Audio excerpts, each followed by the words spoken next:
Welcome to Magic Moon Stories. Subscribe now. Chandragupta one में आज एक अजीब सी शांति थी, जैसे कोई तूफान आने से पहले का सन्नाटा हो। इस जंगल में सदियों से दो शक्तिशाली प्रजातियां बसी थीं, परियां और नागिनें। दोनों की दुनिया अलग थी, लेकिन एक प्राचीन भविष्यवाणी ने दोनों को जोड़ रखा था। भोर की पहली किरण के साथ रोहिणी नाम की एक सुंदर परी आकाश से उतरी।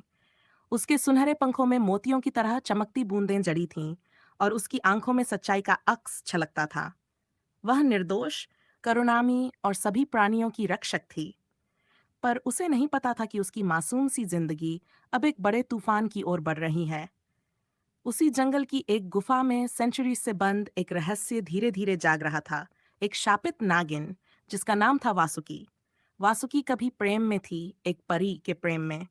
लेकिन जब उसकी प्रेमिका परी लोक लौट गई और उसका वादा निभाए बिना चली गई, तो वासुकी ने खुद को श्राप दे डाला। वह तब तक अपनी असली शक्ति वापस नहीं पाएगी जब तक उसे एक निर्दोष परी का खून न मिल जाए। कई सालों बाद वासुकी ने एक भविष्यवाणी पढ़ी। जब रूह की शक्ति चंद्रगुप्त वन में उतरेगी, वासुकी को उसका वचन मिलेगा, पर साथ में उसकी आत्मा भी कांप उठेगी। रोहिणी ने जंगल में आते ही वहां की सूखती नदियों और बेजान पेड़ों को जीवन देना शुरू किया। उसके छूने से झरने बहने लगे, पशु पक्षी गाने लगे। वासुकी गुफा के अंधेरे में बैठी यह सब देख रही थी। वह जान गई कि यही है वह परी जिसकी उसे तलाश थी। एक रात रोहिणी अकेली एक झरने के पास बैठी थी, जहां उसकी आंखों से आंसू बह रहे थे। परीलोक में उसका अपना कोई नहीं बचा था। उसकी माँ अब सितारों में बदल चुकी थी और बहनों ने उसे त्याग दिया क्योंकि वह धरती से जुड़ाव रखने लगी थी। इसी दुख में डूबी रोहिणी से पहली बार वासुकी मिली, एक मानव रूप में। उसने अपना नाम नहीं बताया, बस यही कहा कि वह भी अपने प्रियजनों को खो चुकी है। दोनों की तन्हाई ने उन्हें जोड़ दिया। दिन बीते, रातें गुजरीं। दोनों में एक अजीब रिश्ता बनने लगा। रोहिणी ने अपनी मुस्कुराहट उस अनजान औरत के लिए संजो रखी थी और वासुकी ने पहली बार अपनी शांति पाई थी। लेकिन वासुकी के अंदर का द्वंद बढ़ता जा रहा था।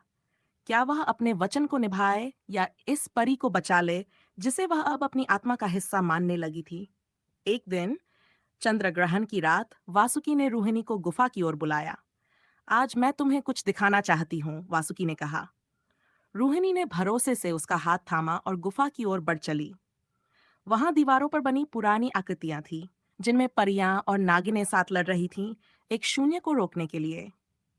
लेकिन आखिरी चिर में एक परी जमीन पर गिरी थी और उसकी रगों से खून बह रहा था, जिसे एक नागिन अपनी हथेली में समेट रही थी।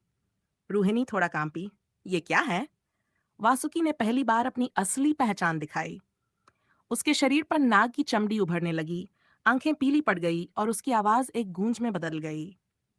मैं वासुकी हूँ, वह नागिन जिसे प्यार में धोखा मिला। मुझे मुक्त करने के लिए तुम्हारा खून चाहिए। रोहिणी की आंखों में आंसू आ गए। पर तुम तो मेरी सखी थी। वासुकी कांप उठी। मैं अब भी हूँ, लेकिन मेरा वचन, मेरा श्राप, मैं अब और नहीं सह सकती। रोहिणी ने कुछ नहीं कहा। उसने धीरे से अपने पंख हटाए और अपनी हथेली बढ़ा दी। अगर मेरा खून तुम्हें मुक्त करता है तो ले लो, पर वचन दो कि इस जंगल को कोई क्षति नहीं पहुंचेगी।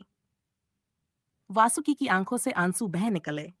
वह झुकी और रोहिणी की हथेली चूमी, लेकिन जैसे ही वह खून लेने लगी, उसकी आत्मा चीख पड़ी। नहीं, मैं नहीं कर सकती। यह मेरी मुक्ति नहीं, मेरा अंत होगा। उसने खुद को पीछे खींच लिया और जोर से चिल्लाई, शक्तियां, सुनो मुझे। इस परी ने मुझे मेरे श्राप से बड़ा तोहफा दिया है, क्षमा।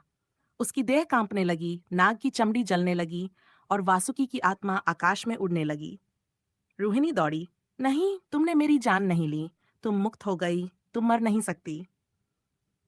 लेकिन वासुकी मुस्कुरा रही थी। मैं सिर्फ एक नागिन नहीं थी, मैं एक प्रेमिका भी थी। और प्रेम बलिदान मांगता है, खून नहीं। उसका शरीर जल गया, लेकिन उसके चारों ओर एक उजाला फैल गया। जंगल में हर कोना खिल उठा, नदियां नाच उठीं और एक नया जीवन शुरू हुआ। रोहिणी घंटों वहीं बैठी रही। उसने पहली बार किसी को खोने का असली दुख महसूस किया। लेकिन उसके दिल में एक नर्म सी गर्माहट थी, जैसे कोई वचन अब भी उसके साथ चल रहा हो। सालों बीत गए।